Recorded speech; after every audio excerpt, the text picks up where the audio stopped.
ನಮಸ್ತೆ. ಶ್ರೀ ರಾಘವೇಂದ್ರ ಚಾನೆಲ್ಗೆ ನಿಮಗೆ ಸ್ವಾಗತ. ಇವತ್ತಿನ ದಿನ ನಾವು ನಿಮ್ಮ ಎಮೋಷನಲ್ ಹೀಲಿಂಗ್ ಅಂದರೆ ನೀವು ಮಾನಸಿಕವಾಗಿ ಯಾವ ರೀತಿಯ ನೋವಿನಲ್ಲಿದ್ದೀರಾ, ಅದಕ್ಕೆ ಕಾರಣ ಏನು, ಮತ್ತು ಆ ಭಾರವನ್ನು ಹೇಗೆ ಕಮ್ಮಿ ಮಾಡಿಕೊಳ್ಳೋದು, ಅಂದರೆ ನಿಮಗಾಗಿ ಯೂನಿವರ್ಸ್ ಏನನ್ನು ಹೇಳ್ತಾ ಇದೆ, ನಿಮ್ಮ ಇನ್ನರ್ ಫೀಲಿಂಗ್ ಏನಿದೆ, ಯಾಕಾಗಿ ನಿಮ್ಮ ಇನ್ನರ್ ಚೈಲ್ಡ್ಗೆ ಹರ್ಟ್ ಆಗಿದೆ, ಇವೆಲ್ಲವನ್ನು ತಿಳಿತಾ ಹೋಗೋಣ.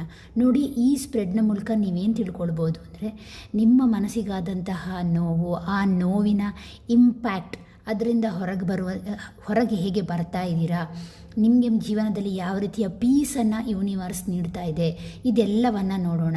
ಆದಾಗ್ಯೂ ಇದೊಂದು ಜನರಲ್ ರೀಡಿಂಗ್. ನಿಮಗೆ ಯಾವುದು ರೆಸೊನೇಟ್ ಆಗುತ್ತೋ ಅದನ್ನು ಮಾತ್ರ ತಗೊಳ್ಳಿ, ಉಳಿದದ್ದನ್ನು ಹಾಗೆ ಯೂನಿವರ್ಸಿಗೆ ಬಿಟ್ಬಿಡಿ. ಓಕೆನಾ? ಎಸ್. ಮೊದಲನೇದಾಗಿ ಇಲ್ಲಿ ನಾನು ಇಟ್ಟಿರುವಂತಹದ್ದು ಒಂದೇ ಫೈಲ್. ಓಕೆನಾ? ಯಾಕೆ ಒಂದೇ ಫೈಲ್ ಇಟ್ಟಿದ್ದೇನೆ ಅಂತ ಹೇಳಿದ್ರೆ, ಇದೊಂದು ಯೂನಿವರ್ಸಿಂದ ಬಂದಂತಹ ಮೆಸೇಜ್ ಯಾರಿಗೆ ತಲುಪಬೇಕೋ ಅವರಿಗೆ ಮಾತ್ರ ಇದು ತಲುಪಲಿ ಅನ್ನುವಂಥ ಉದ್ದೇಶದಿಂದ ಒಂದೇ ಫೈಲನ್ನು ಇಟ್ಟಿದ್ದೇನೆ. ಇದು ಎಲ್ಲರಿಗೂ ಕೂಡ ಅನ್ವಯ ಆಗುತ್ತೆ. ಯಾರೆಲ್ಲ ನೀವು ನಿಮ್ಮ ದೇವರನ್ನು ನಂಬ್ತಿರೋ ಅಥವಾ ನಿಮ್ಮ ಎನರ್ಜಿ ಫ್ರೀಕ್ವೆನ್ಸಿ ಯಾವುದೇ ಇರಲಿ, ದೇವರು, ಯೂನಿವರ್ಸ್, ಏಂಜಲ್ಸ್ ಅಥವಾ ನಿಮ್ಮ ಒಂದು ಆ್ಯನ್ಸಿಸ್ಟರ್ಸ್, ಅವರು ಕೂಡ ಈ ಮೆಸೇಜನ್ನು ಕೊಟ್ಟಿರಬಹುದು. ಓಕೆನಾ? ಅವರು ಏನು ನಿಮ್ಮ ಎಮೋಷನಲ್ ಪೇಯ್ನ್ ಇದೆ, ಅದಕ್ಕೆ ಏನು ಅವರೆಲ್ಲ ಹೇಳ್ತಾ ಇದ್ದಾರೆ ಅಂತ ಕೇಳೋಣ ಬನ್ನಿ. ಓಕೆನಾ? ರೆಸ್ಯುನೇಟ್ ಆದರೆ ಖಂಡಿತವಾಗ್ಲೂ ಥಮ್ಸಪ್ ಒತ್ತಿ ಅಥವಾ ಕಮೆಂಟ್ ಬಾಕ್ಸಲ್ಲಿ ತಿಳಿಸ್ಬೋದು. ಓಕೆನಾ? ಎಸ್. ಫಸ್ಟ್ನೇದಾಗಿ ಏನು ಅಂತ ಹೇಳಿದಾಗ, ನಿಮ್ಮ ಎಮೋಷನಲ್ ವೂಂಡ್ ಏನಿದೆ, ನಿಮ್ಮ ಎಮೋಷನಲ್ ವೂಂಡನ್ನು ಕೇಳಿದಾಗ ಯಾವ ರೀತಿಯಾಗಿ ನೀವು ಎಮೋಷನಲ್ ಆಗಿ ವೂಂಡಾಗಿದ್ದೀರಾ ಅಥವಾ ಗಾಯ ಆಗಿದೆ ನಿಮಗೆ ಅಂದಾಗ ಅಲ್ಲಿ 5 ಆಫ್ ಕಪ್ಸ್ ಬಂದಿದೆ. 5 ಆಫ್ ಕಪ್ಸ್ ಏನನ್ನು ಹೇಳ್ತಾ ಇದ್ದೀರಿ ಅಂತ ಹೇಳಿದರೆ, ನೀವು ಒಬ್ಬರನ್ನ ತುಂಬಾ ನಂಬಿಟ್ಟಿದ್ದೀರಾ. ಅದು ನಿಮ್ಮ ರಿಲೇಷನ್ಶಿಪ್ಪಲ್ಲಿ ತಂದೆ ಇರ್ಬೋದು, ತಾಯಿ ಇರ್ಬೋದು, ಅತ್ತೆ ಇರ್ಬೋದು, ಮಾವ ಇರ್ಬೋದು, ಅಥವಾ ನಿಮ್ಮ ರಿಲೇಷನ್ಶಿಪ್ನ ಕಸಿನ್ಸ್ ಇರ್ಬೋದು. ನೀವು ಪ್ರೀತಿಸಿದಂತಹ ವ್ಯಕ್ತಿಯನ್ನು ತುಂಬಾ ನೀವು ನಂಬಿದ್ದೀರಾ. ಆ ವ್ಯಕ್ತಿ ಆದರೆ ನಿಮಗೆ ಹರ್ಟ್ ಮಾಡಿದ್ದಾರೆ, ನಿಮ್ಮ ನಂಬಿಕೆ ವಿಚಾರದಲ್ಲಿ ನಿಮಗೆ ತುಂಬಾ ನೋವಾಗಿದೆ. ಹಾಗೆ ಅದರ ಜೊತೆಗೆ ಏನು ಅಂತ ಹೇಳಿದ್ರೆ, ಅವರು ನಿಮ್ಮನ್ನು ನೆಗ್ಲೆಕ್ಟ್ ಮಾಡ್ತಾ ಇದ್ದಾರೆ, ನಿಮ್ಮನ್ನು ರಿಜೆಕ್ಟ್ ಮಾಡ್ತಾ ಇದ್ದಾರೆ ಅನ್ನುವಂತಹ ಒಂದು ಮನೋಭಾವ ನಿಮ್ಮಲ್ಲಿ ಕಾಡ್ತಾ ಇದೆ. ಹಳೆಯ ಘಟನೆಗಳು ಮತ್ತೆ ಮತ್ತೆ ನಿಮಗೆ ನೆನಪಾಗ್ತಾ ಇದೆ. ಈ ಸಿಚುವೇಶನಿಂದ ಮೂವ್ ಆನ್ ಆಗಿದ್ದೀರಾ, ಆದರೂ ಕೂಡ ನೀವು ಏನು ಅಂತ ಹೇಳಿದ್ರೆ ದೈಹಿಕವಾಗಿ ಮೂವ್ ಆನ್ ಆದರೂ ಕೂಡ ಮಾನಸಿಕವಾಗಿ ಆ ಒಂದು ಘಟನೆಯಿಂದ ನೀವು ಆ ಒಂದು ನೋವಿನಿಂದ ಇನ್ನೂ ಕೂಡ ಕಂಪ್ಲೀಟಾಗಿ ಹೊರಗೆ ಬಂದಿಲ್ಲ. ಮತ್ತು ಕೆಲವರಿಗೆ ಏನಾಗಿದೆ ಅಂದರೆ, ಫ್ಯಾಮಿಲಿಯಲ್ಲಿ ಯಾವುದೋ ಒಂದು ಘಟನೆಯಿಂದ ಇಶ್ಯೂಸ್ ಆಗಿದೆ, ಅದರಿಂದ ಕೂಡ ನಿಮಗೆ ಹರ್ಟ್ ಆಗಿದೆ ಅಂತಲೂ ಈ ಕಾರ್ಡ್ ಹೇಳ್ತಾ ಇದೆ. ಇದು ಏನು ಅಂತ ಹೇಳಿದ್ರೆ, ನಿಮ್ಮ ಎಮೋಷನಲ್ ಆಗಿರುವಂತಹ ಒಂದು ವೂಂಡ್, ಗಾಯ ಅಂತ ಈ ಸ್ಪ್ರೆಡ್ ಹೇಳ್ತಾ ಇದೆ. ಓಕೆನಾ? ಫಸ್ಟ್ ಸೆಲ್ಫ್ ಫರ್ಗ್ಯೂನೆಸ್ ಮಾಡ್ಕೊಳ್ಳಿ, ನಿಮ್ಮನ್ನು ನೀವು ಕ್ಷಮಿಸೋದನ್ನು ಕಲೀರಿ. ಬೇರೆಯವರಿಂದ ಹರ್ಟ್ ಆದಾಗ ಅದನ್ನು ಕಂಪ್ಲೀಟಾಗಿ ಕ್ಷಮಿಸ್ಬಿಡಿ. ಯೂನಿವರ್ಸ್ ನಿಮಗೆ ಅದನ್ನೇ ಇದು ಗೈಡ್ಲೈನ್ ಮಾಡ್ತಾ ಇದೆ. ಒಂದು ಎಮೋಷನಲ್ ಆದಂತಹ ಬೌಂಡ್ರಿಯನ್ನು ನಿಮ್ಮ ಜೀವನದಲ್ಲಿ ಇಟ್ಕೊಳ್ಳಿ ಅಂತಲೂ ಇದು ಹೇಳ್ತಾ ಇದೆ. ಓಕೆನಾ? ನಾನು ಯಾಕೆ ಇಲ್ಲಿ ಊಣ್ಣ ಜೊತೆಗೆ ಪರಿಹಾರ ಹೇಳ್ತಾ ಇದ್ದೀನಿ ಅಂದರೆ, ಇದು ಮೇಯ್ನಾಗಿ ಊಣ್ ಮಾತ್ರ ಅಲ್ಲ, ಪರಿಹಾರವನ್ನು ಕೂಡ ಈ ಕಾರ್ಡ್ ಹೇಳ್ತಾ ಇದೆ. ಓಕೆನಾ? ನೆಕ್ಸ್ಟ್, ಪೇಯ್ನಿಗೆ ಕಾರಣ ಏನು, ಯಾವ ಪೇಯ್ನ್ ನಿಮ್ಮನ್ನು ಹಿಂಡ್ತಾ ಇದೆ ಅಂತ ಕೇಳಿದಾಗ, ಎಸ್, ಇಲ್ಲಿ 6 ಆಫ್ ಕಪ್ಸ್ ಬಂದಿದೆ. 6 ಆಫ್ ಕಪ್ಸ್ ಏನು ಹೇಳ್ತಾ ಇದೆ ಅಂದರೆ, ಗಂಡ ಹೆಂಡತಿ ರಿಲೇಷನ್ಶಿಪ್ ಇರ್ಬೋದು, ಅಥವಾ ನಿಮ್ಮ ಪ್ರೀತಿಸಿದಂತಹ ವ್ಯಕ್ತಿ ಇರಬಹುದು, ಅಥವಾ ನೀವು ಯಾರೋ ಹಿರಿಯರಿಗೆ ಕೊಟ್ಟಂತಹ ಗೌರವವನ್ನು ಅವರು ತಿರಸ್ಕರಿಸಿರ್ಬೋದು, ಅಥವಾ ಥರ್ಡ್ ಪರ್ಸನ್ ಕೂಡ ಎಂಟ್ರಿ ನಿಮ್ಮ ಜೀವನದಲ್ಲಿ ಇರಬಹುದು. ಅಂದರೆ ಇಲ್ಲಿ ಹಿರಿಯರು ಅಂತ ಹೇಳಿದಾಗ ನಾನು ಹೇಳುವಂತಹದ್ದು, ಉದಾಹರಣೆಗೆ ನಿಮ್ಮ ಮನೆಯಲ್ಲಿ ಅಣ್ಣ ಆಗಿರ್ಬೋದು, ಅಥವಾ ಅತ್ತೆ ಆಗಿರ್ಬೋದು, ಅಥವಾ ಮಾವನಾಗಿರ್ಬೋದು, ಅಥವಾ ನಿಮ್ಮ ತಂದೆ ಆಗಿರ್ಬೋದು, ನಿಮ್ಮ ತಾಯಿಯ ಯಾವುದೋ ಒಬ್ಬ ಹಿರಿಯ ವ್ಯಕ್ತಿಯಿಂದ ಕಿರಿಯ ವ್ಯಕ್ತಿಗೆ ನೋವಾಗಿರ್ಬೋದು, ಅಥವಾ ಕಿರಿಯ ವ್ಯಕ್ತಿಯಿಂದ ಹಿರಿಯ ವ್ಯಕ್ತಿಗೆ ನೋವಾಗಿರ್ಬೋದು, ಅಥವಾ ಇಬ್ಬರ ನಡುವೆ ಮೂರನೇ ವ್ಯಕ್ತಿಯ ಎಂಟ್ರಿಯಿಂದ ಕೂಡ ಈ ಜಗಳಕ್ಕೆ, ಈ ನೋವಿಗೆ, ಈ ರೀತಿಯ ಒಂದು ಪೇಯ್ನ ಸಿಚುವೇಶನ್ಗೆ ಎಮೋಷನಲಿ ನೀವು ಬ್ಲಾಕ್ ಆಗಲಿಕ್ಕೆ ಕಾರಣ ಆಗ್ತಾ ಇದೆ ಅಂತ ಈ ಕಾರ್ಡ್ ಹೇಳ್ತಾ ಇದೆ. ಕೆಲವರಿಗೆ ಸ್ಪೆಸಿಫಿಕ್ ಆಗಿ ಮನೆಯ ವಿಚಾರದಲ್ಲಿ ಮನೆಯ ಒಳಗಿನ ವ್ಯಕ್ತಿಯಿಂದನೇ ಈ ರೀತಿಯ ಹರ್ಟ್, ನೋವು ಕೂಡ ಆಗ್ತಾ ಇದೆ. ಇನ್ನು ಕೆಲವರಿಗೆ ಏನು ಅಂತ ಹೇಳಿದ್ರೆ, ಚೈಲ್ಡ್ಹುಡ್ ಒಂದು ಆಗಿರುವಂತಹ ಟ್ರಾಮಾ ಅದು ಕೂಡ ನೆನಪಾಗಿ ಕೂಡ ನೋವಾಗ್ತಾ ಇದೆ ಅಂತ ಈ ಕಾರ್ಡ್ ಹೇಳ್ತಾ ಇದೆ. ಓಕೆನಾ, ನೀವು ತುಂಬಾ ಪ್ರೀತಿಯನ್ನು ಕೊಟ್ರಿ, ಗೌರವವನ್ನು ಕೊಟ್ರಿ, ಆ ಒಂದು ಸಂಬಂಧಕ್ಕೆ ನಿಮ್ಮಲ್ಲಿರುವಂತಹ ಒಂದು ಒಳ್ಳೆಯ ಭಾವನೆಗಳನ್ನು ನೀಡಿದ್ರಿ. ಬಟ್ ಆ ವ್ಯಕ್ತಿ ಬರೀ ಸ್ವೀಕರಿಸಿದರೆ ಹೊರತು ನಿಮಗೆ ವಾಪಸ್ ಆ ಭಾವನೆಗಳನ್ನು ಕೊಡಲಿಲ್ಲ ಅಂತ ಹೇಳಿ ಈ ಕಾರ್ಡ್ ಸ್ಪೆಸಿಫಿಕ್ ಆಗಿ ನಿಮ್ಮ ಗಾಯವನ್ನು ಗುರುತಿಸ್ತಾ ಇದೆ.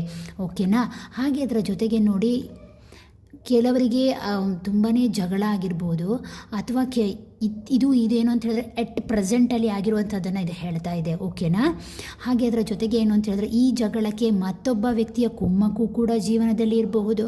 ಆ ವ್ಯಕ್ತಿಯ ಒಂದು ಎಂಟ್ರೆನ್ಸಿಯಿಂದಾಗಿ ಈ ರೀತಿಯ ಸಂಬಂಧಗಳಲ್ಲಿ, ರಿಲೇಷನ್ಶಿಪ್ಪಲ್ಲಿ ಗಲಾಟೆಗಳಾಗಿರ್ಬೋದು, ನಿಮಗೆ ನೋವನ್ನು ತಂದಿರ್ಬೋದು, ನಿಮ್ಮ ಮನಸ್ಸನ್ನು ಡಿಸ್ಟರ್ಬ್ ಮಾಡಿದೆ, ನಿಮ್ಮ ನಿದ್ದೆಯನ್ನು ಡಿಸ್ಟರ್ಬ್ ಮಾಡಿದೆ ಅಂತ ಈ ಕಾರ್ಡ್ ಸ್ಪೆಸಿಫಿಕ್ ಆಗಿ ಹೇಳ್ತಾ ಇದೆ. ಓಕೆನಾ, ನೆಕ್ಸ್ಟ್ ಇದು ಮೇಯ್ನಾಗಿ ಪೇಯ್ನ ಸೋರ್ಸ್, ಒಂದು ನಿಜವಾದಂಥ ಕಾರಣ ಅಂತ ಹೇಳ್ತಾ ಇದೆ. ನೀವು ಹೇಗೆ ಹೀಲಿಂಗನ್ನು ಮಾಡ್ಕೊಳ್ಬೇಕು ಅಂತ ಕೇಳಿದಾಗ ಕಿಂಗ್ ಆಫ್ ವಾಂಡ್ಸ್ ಬಂದಿದೆ. ಕಿಂಗ್ ಆಫ್ ವಾಂಡ್ಸ್ ಏನನ್ನು ಹೇಳುತ್ತೆ? ಆಲ್ರೆಡಿ ನೀವೊಬ್ಬರು ಸ್ಟ್ರೆಂತ್ ಆಗಿರುವಂತಹ ವ್ಯಕ್ತಿ, ಒಂದು ನಾಯಕತ್ವದ ಗುಣ ಇರುವಂತಹವರು. ನಿಮ್ಮಲ್ಲಿ ಆಲ್ರೆಡಿ ಒಂದು ಪ್ಲ್ಯಾನ್ ಇದೆ, ನಿಮ್ಮ ಫ್ಯೂಚರ್ ಬಗ್ಗೆ ಪ್ಲ್ಯಾನ್ ಇದೆ. ನೀವು ಯಾವುದೋ ಒಂದು ಕೆಲಸವನ್ನು ಪ್ರಾರಂಭಿಸಿದ್ದೀರಾ, ಅದರಲ್ಲಿ ಮುಂದುವರಿರಿ. ನಿಮ್ಮ ಜೀವನದಲ್ಲಿ ನೀವೊಬ್ಬ ಕಿಂಗ್ ಇದ್ದ ಹಾಗೆ ಅಂತ ಹೇಳ್ತಾ ಇದೆ. ನಿಮ್ಮ ಶತ್ರು ನಿಮ್ಮ ಮುಂದೆ ಏನೂ ಅಲ್ಲ, ನಿಮಗದು ಗೊತ್ತು. ನಿಮ್ಮ ಇನ್ನರ್ ಫೀಲಿಂಗ್ಸಲ್ಲಿ ನಿಮಗೆ ಅದು ಅರ್ಥ ಆಗಿದೆ. ಶತ್ರುವಿಗೆ ಒಂದು ಕ್ಲಿಯರ್ ಆದಂತಹ ಒಂದು ಬೌಂಡ್ರಿ ಬೇಕು ನೋಡಿ, ಕ್ಲಿಯರ್ ಆದಂತಹ ಒಂದು ಬೌಂಡ್ರಿ ಬೇಕು. ಶತ್ರುವನ್ನು ಕಡೆಗಣಿಸೋದೇ ಬಹಳ ಮುಖ್ಯ ಅನ್ನುವಂತಹ ಒಂದು ಮನಸ್ಥಿತಿ ಕೂಡ ನಿಮ್ಮಲ್ಲಿ ಇದೆ. ಓಕೆನಾ, ಹಾಗೆ ಅದರ ಜೊತೆಗೆ ಏನು ಅಂತ ಹೇಳಿದರೆ ನೀವೊಬ್ಬ ಸ್ಟ್ರಾಂಗ್ ವ್ಯಕ್ತಿ, ನಿಮಗೆ ಯಾರಿಂದನೂ ಹರ್ಟ್ ಆಗಬೇಕು ಅಂತಿಲ್ಲ. ಇಲ್ಲಿ ಈ ಲಯನ್ಸ್ ಕೂಡ ಅದನ್ನೇ ಹೇಳ್ತಾ ಇದೆ. ನಿಮಗೆ ಗೊತ್ತು ನಿಮ್ಮ ಇನ್ನರ್ ಸ್ಟ್ರೆಂತ್ ಏನು, ನಾನು ಯಾವ ರೀತಿ ಇರಬೇಕು, ಯಾವ ರೀತಿ ನನ್ನನ್ನು ನೋಯಿಸಿದವರು ಇದ್ದರೂ ಕೂಡ ಅವರ ನಡುವೆ ಬದುಕೋದು ಹೇಗೆ ಅನ್ನುವಂತಹ ಕಲೆ ನಿಮಗೆ ಗೊತ್ತು. ನಿಮ್ಮಲ್ಲಿ ಕ್ರಿಯೇಟಿವಿಟಿ ಇದೆ, ನಿಮ್ಮಲ್ಲಿ ಒಂದು ಉತ್ತಮವಾದಂತಹ ಒಂದು ಸ್ಕಿಲ್ ಇದೆ. ಅದನ್ನು ಹೊರಗಡೆ ತನ್ನಿ. ನಿಮ್ಮ ಜೀವನದಲ್ಲಿ ನಿಮಗೆ ಬೇಕಾದದ್ದನ್ನು ನೀವು ಫೋಕಸ್ ಮಾಡಿ. ಇಂತಹ ವ್ಯಕ್ತಿಗಳು ಜೀವನದಲ್ಲಿ ಇದ್ದೇ ಇರ್ತಾರೆ. ನಮ್ಮ ಪಾಸ್ಟ್ ಜನ್ಮದ ಕರ್ಮಗಳಿಂದ ಇಂಥವ್ರನ್ನ ನಾವು ಎಳ್ಕೊಳ್ತೇವೆ. ಆ ವೈಬ್ರೇಷನ್ಗೆ ಅಟ್ಯಾಚ್ ಆದಾಗ ತಲೆಬಿಸಿ ಮಾಡೋದೇನು ಬೇಕಾಗಿಲ್ಲ ಅಂತ ಈ ಕಾರ್ಡ್ ನಿಮಗೆ ಸಪೋರ್ಟಿವ್ ಆಗಿ ಹೇಳ್ತಾ ಇದೆ. ನೀವು ಏನು ಅಂತ ಹೇಳಿದರೆ ನಿಮ್ಮ ಮನಸ್ಸನ್ನು ಗಟ್ಟಿಯಾಗಿ ಇಟ್ಕೊಳ್ಳಿ, ನಿಮ್ಮ ಪ್ಯಾಷನ್ ಕಡೆಗೆ ಗಮನ ಕೊಡಿ, ನಿಮ್ಮ ಕೆಲಸದಲ್ಲಿ ಕ್ರಿಯೇಟಿವ್ನೆಸ್, ಸ್ಕಿಲ್ಲಿಂಗನ್ನು ತನ್ನಿ, ಹೊಸ ವಿಚಾರಕ್ಕೆ ಅಡಾಪ್ಟ್ ಮಾಡ್ಕೊಳ್ಳಿ. ಹಳೆಯ ವಿಚಾರವನ್ನು ನೆಗ್ಲೆಕ್ಟ್ ಮಾಡಿ ಆ ವ್ಯಕ್ತಿ, ಆ ಸನ್ನಿವೇಶವನ್ನು ಮರೆತು ಬಿಡಿ. ನಿಮ್ಮ ಜೀವನದ, ನಿಮ್ಮ ಭಾವನೆಗಳಿಗೆ ಒಂದು ಬೌಂಡ್ರಿ ಇರಲಿ ಅಂತ ಕೂಡ ಹೇಳ್ತಾ ಇದೆ. ಇನ್ನು ಕೆಲವರಿಗೆ ನಿಮ್ಮ ಯಾವುದೇ ಎಜೆಂಡಾಗಳಾಗಿರ್ಬೋದು, ನೀವು ತಗೊಂಡಿರುವ ಯಾವುದೇ ನಿರ್ಧಾರಗಳಾಗಿರ್ಬೋದು, ನೀವು ತುಂಬಾ ಓಪನ್ ಮೈಂಡ್ ಅನಿಸುತ್ತೆ. ದಯವಿಟ್ಟು ಹೇಳಲಿಕ್ಕೆ ಹೋಗಬೇಡಿ. ಇಂತಹ ಶತ್ರುಗಳು ಈ ರೀತಿಯಲ್ಲಿ ಬಾಧೆ ಕೊಡುವಂತಹ ಸಾಧ್ಯತೆ ನಿಮಗೆ ಖಂಡಿತವಾಗಿಯೂ ಇದೆ. ಇಲ್ಲಿ ಈ ವ್ಯಕ್ತಿ ಒಂದು ಸ್ಕಲ್ಲನ್ನು ಹಾರ ಮಾಡಿ ಹಾಕ್ಕೊಂಡಿದ್ದಾನೆ. ದಟ್ ಮೀನ್ಸ್ ಏನು ಅಂದರೆ ಅವನೊಳಗೆ ಅವನದೇ ಆದಂತಹ ಒಂದು ಕೆಪಾಸಿಟಿ ಇದೆ, ಒಂದು ಎನರ್ಜಿ ಇದೆ. ಓಕೆನಾ, ಅವನು ಎಷ್ಟು ಸ್ಟ್ರೆಂತ್ಫುಲ್ ಆಗಿದ್ದಾನೆ ಅಂತ ಹೇಳಿದರೆ ಅವನಿಗೆ ಯಾವುದೇ ರೀತಿಯ ನೆಗೆಟಿವ್ ಎನರ್ಜಿ ಕೂಡ ಅವನನ್ನು ಆ ವೈಬ್ರೇಷನ್ನ ಅಲ್ಲಾಡಿಸ್ಲಿಕ್ಕೆ ಸಾಧ್ಯ ಇಲ್ಲ. ಅಷ್ಟು ಸ್ಟ್ರೆಂತ್ ಇರುವಂತಹ ವ್ಯಕ್ತಿ, ವೆರಿ ಪ್ಯಾಷನೇಟ್ ಆಗಿರುವಂತಹದ್ದು. ಯಾವುದೋ ಒಂದು ಹೊಸ ವಿಚಾರದಲ್ಲಿ ನೀವು ಕೆಲಸವನ್ನು ಪ್ರಾರಂಭಿಸ್ತಾ ಇದ್ದೀರಾ, ಮುಂದುವರಿರಿ.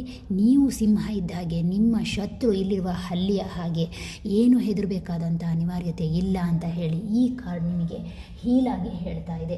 ಓಕೆನಾ, ನೆಕ್ಸ್ಟ್ ನಿಮಗೆ ಸಪೋರ್ಟಿಂಗ್ ಎನರ್ಜಿ ಏನು ಬರ್ತಾ ಇದೆ ಅಂದರೆ, ಸಪೋರ್ಟಿಂಗ್ ಎನರ್ಜಿಗೆ ಬಂದಾಗ ಏಸ್ ಆಫ್ ವಾಂಡ್ಸ್ ಬಂದಿದೆ, ದೇವರಿಂದ ಸಪೋರ್ಟ್ ಇದೆ, ಏಂಜಲ್ಸಿಂದ ಸಪೋರ್ಟ್ ಇದೆ, ಯೂನಿವರ್ಸಿಂದ ಸಪೋರ್ಟ್ ಇದೆ, ನಿಮ್ಮ ಆ್ಯನ್ಸಿಸ್ಟರ್ ಕೂಡ ನಿಮಗೆ ಸಪೋರ್ಟ್ ಮಾಡ್ತಾ ಇದ್ದಾರೆ. ಧೈರ್ಯವಾಗಿ ಮುನ್ನೊಗ್ಗು, ನಿನಗೆ ನಾನು ಸಪೋರ್ಟಾಗಿ ನಿಲ್ತಾ ಇದ್ದೀನಿ ನಿನ್ನ ಕೆಲಸದಲ್ಲಿ. ನೋಡಿ, ಇದು ವಾಂಡ್ಸ್ ಆಗಿರ್ಬೋದು, ಸೋರ್ಡ್ಸ್ ಆಗಿರ್ಬೋದು, ಬಟ್ ಇಲ್ಲಿ ನೋಡಿ ಸೇಮ್. ನಿನ್ನ ಜೀವನದಲ್ಲಿ ನೀನು ಈ ರೀತಿ ಸ್ಟ್ರಾಂಗ್ ಆಗಿ ಖಡ್ಗವನ್ನು ಹಿಡಿದ ಹಾಗೆ ನಿದ್ರೆ ಮಾತ್ರ ನೀನು ಗೆಲ್ಲಲಿಕ್ಕೆ ಸಾಧ್ಯ. ನಿನ್ನಲ್ಲಿ ಸ್ಟ್ರೆಂತ್ ಇದೆ, ನೀನು ಒಂದು ನೀನು ಅಂದ್ಕೊಂಡಿರುವಂಥ ಕೆಲಸವನ್ನು ಸಾಧಿಸು, ನಿನಗೆ ದೇವರ ಬ್ಲೆಸ್ಸಿಂಗ್ ಕೂಡ ಇದೆ ಅಂತ ಹೇಳ್ತಾ ಇದೆ. ನಿಮ್ಮ ಮಾತಿನ ಮೇಲೆ ಕಂಟ್ರೋಲನ್ನು ಇಟ್ಕೊಳ್ಳಿ, ಮನಸ್ಸಿನ ಮೇಲೆ ಕಂಟ್ರೋಲ್ ಇಟ್ಕೊಳ್ಳಿ, ನಿಮ್ಮ ನಿರ್ಧಾರಗಳ ಮೇಲೆ ಕಂಟ್ರೋಲ್ ಇಟ್ಕೊಳ್ಳಿ ಅಂತ ಹೇಳಿ ಈ ಕಾರ್ಡ್ ನಿಮಗೆ ಸಜೆಷನನ್ನು ಕೊಡ್ತಾ ಇದೆ. ಹಾಗೆ ಈ ಕಾರ್ಡ್ ನಿಮಗೆ ಏನು ಹೇಳ್ತಾ ಇದೆ, ಹೆಚ್ಚಾಗಿ ಯಾರನ್ನು ಟ್ರಸ್ಟ್ ಮಾಡಲಿಕ್ಕೆ ಹೋಗಬೇಡಿ. ಹಾಗೆ ಅದರ ಜೊತೆಗೆ ಟಾಕ್ಸಿಕ್ ಎನರ್ಜಿಯನ್ನು ನಿಮ್ಮ ಕಡೆಗೆ ಆ ವೈಬ್ರೇಷನ್ನ ಎಳ್ಕೊಳ್ಳಿಕ್ಕೆ ಹೋಗಬೇಡಿ. ನಿಮಗೆ ಕೂಡ ಹರ್ಟ್ ಆಗಿದ್ರೂ ಕೂಡ ಪರಮಾತ್ಮನ ನಿಮಗೆ ಸಹಾಯ ಇದೆ, ಯೂನಿವರ್ಸ್ನ ಬ್ಲೆಸ್ಸಿಂಗ್ ಇದೆ, ಏಂಜಲ್ಸ್ನ ಬ್ಲೆಸ್ಸಿಂಗ್ ಇದೆ, ಆ್ಯನ್ಸಿಸ್ಟರ್ನ ಬ್ಲೆಸ್ಸಿಂಗ್ ಕೂಡ ಇದೆ. ಮುಂದೆ ನಿಮಗೆ ಖಂಡಿತವಾಗಿಯೂ ನೀವೇನು ಅಂದ್ಕೊಂಡಿದ್ದೀರೋ ಅದರಲ್ಲಿ ವಿಕ್ಟರಿಯನ್ನು ಪಡಿತೀರಾ ಅಂತ ಈ ಕಾರ್ಡ್ ನಿಮಗಾಗಿ ಹೇಳ್ತಾ ಇದೆ. ಓಕೆನಾ. ನೆಕ್ಸ್ಟ್ ನಿಮಗೆ ಪೀಸ್ ಆಫ್ ಔಟ್ಕಮ್ ಏನು ಬರ್ತಾ ಇದೆ ಅಂತ ಕೇಳಿದಾಗ 9 ಆಫ್ ವಾಂಡ್ಸ್ ಬಂದಿದೆ. ನಿಮ್ಮ ಜೀವನದಲ್ಲಿ ದೈಹಿಕವಾಗಿ ಮಾನಸಿಕವಾಗಿ ಯಾರು ಏಟನ್ನು ಕೊಟ್ಟಿದ್ದಾರೋ, ನಿಮಗೆ ತಲೆನೋವನ್ನು ಯಾರು ತಂದಿದ್ದಾರೋ, ಯಾರು ನಿಮಗೆ ನಿದ್ದೆಯನ್ನು ಕೆಡಿಸ್ತಾ ಇದ್ದಾರೋ ಅಂತಹ ವ್ಯಕ್ತಿಯ ಜೀವನದಿಂದ ನಿಮ್ಮ ಜೀವನದಿಂದ ಕಟ್ ಆಫ್ ಮಾಡ್ಕೊಳ್ಳಿ. ಅಂತಹ ವ್ಯಕ್ತಿಯ ಆಲೋಚನೆಯನ್ನು ಕಟ್ ಆಫ್ ಮಾಡ್ಕೊಳ್ಳಿ. ಅಂಥವರಿಂದ ಹೊರಗಡೆ ಬನ್ನಿ, ಅಂತಹ ಆಲೋಚನೆಯಿಂದ ಹೊರಗಡೆ ಬನ್ನಿ.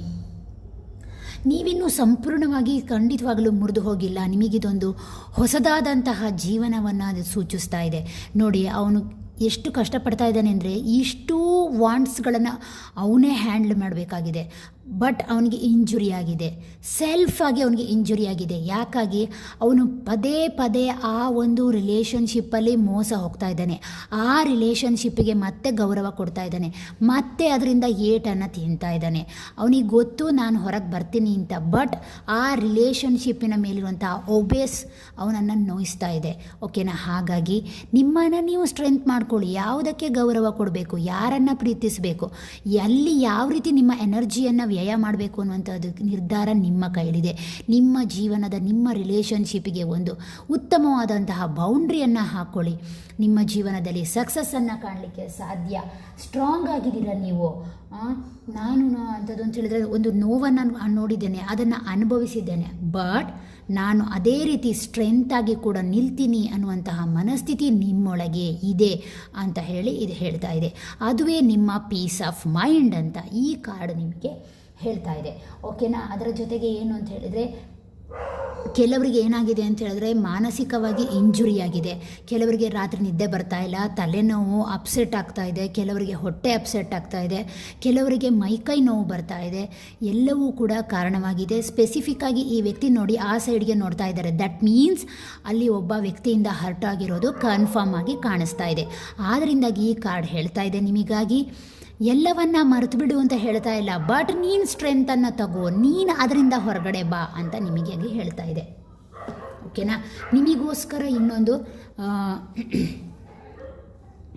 ಗ್ರೀನ್ ರೆಮಿಡಿ ಕಾರ್ಡಲ್ಲಿ ಏನು ಬರ್ತಾ ಇದೆ ಅಥವಾ ಗ್ರೀನ್ ವಿಚ್ ಕಾರ್ಡಲ್ಲಿ ಏನು ಹೇಳ್ತಾ ಇದೆ ಅಂತ ಹೇಳಿದಾಗ ಸೇಫ್ಟಿ, ಕಂಫರ್ಟ್, ಸ್ಪಿರಿಚುವಲ್ ಕನೆಕ್ಷನನ್ನು ಹೇಳ್ತಾ ಇದೆ. ನೋಡಿ, ನಿಮಗಾಗಿ ನೀವು ಮನೆಯಲ್ಲಿ ಯಾವುದೋ ನಾಯಿಯನ್ನು ಸಾಕಿದ್ದೀರಾ ಅಥವಾ ಬೆಕ್ಕನ್ನು ಸಾಕಿದ್ದೀರಾ, ನಾನು ಹೇಳಿದ್ದು ಕರೆಕ್ಟ್ ಆಯಿತು. ಪೆಟ್ಸ್ ಕೂಡ ನಿಮ್ಮನ್ನು ಹೀಲ್ ಮಾಡ್ತಾ ಇದೆ. ನೋಡಿ, ನಿಮ್ಮ ಆ್ಯನ್ಸಿಸ್ಟರ್ಸ್, ನಿಮ್ಮ ಅಜ್ಜ ಅಜ್ಜಿ ಯಾರೋ ನೋಡಿ, ಇಲ್ಲಿ ಅಜ್ಜಿ ಬಂದಿದ್ದಾರೆ, ಒಬ್ಬರು ಅಜ್ಜ ಬಂದಿದ್ದಾರೆ. ನಿಮ್ಮ ಆ್ಯನ್ಸಿಸ್ಟರ್ಸ್ ನಿಮ್ಮ ಹೀಲ್ ಮಾಡ್ತಾ ಇದ್ದಾರೆ, ನಿಮ್ಮನ್ನು ಯೂನಿವರ್ಸ್ ಹೀಲ್ ಮಾಡ್ತಾ ಇದೆ. ನಿಮಗೆ ಇಷ್ಟೂ ಜನರ ಪ್ರೊಟೆಕ್ಟ್ಸ್ ಇದೆ.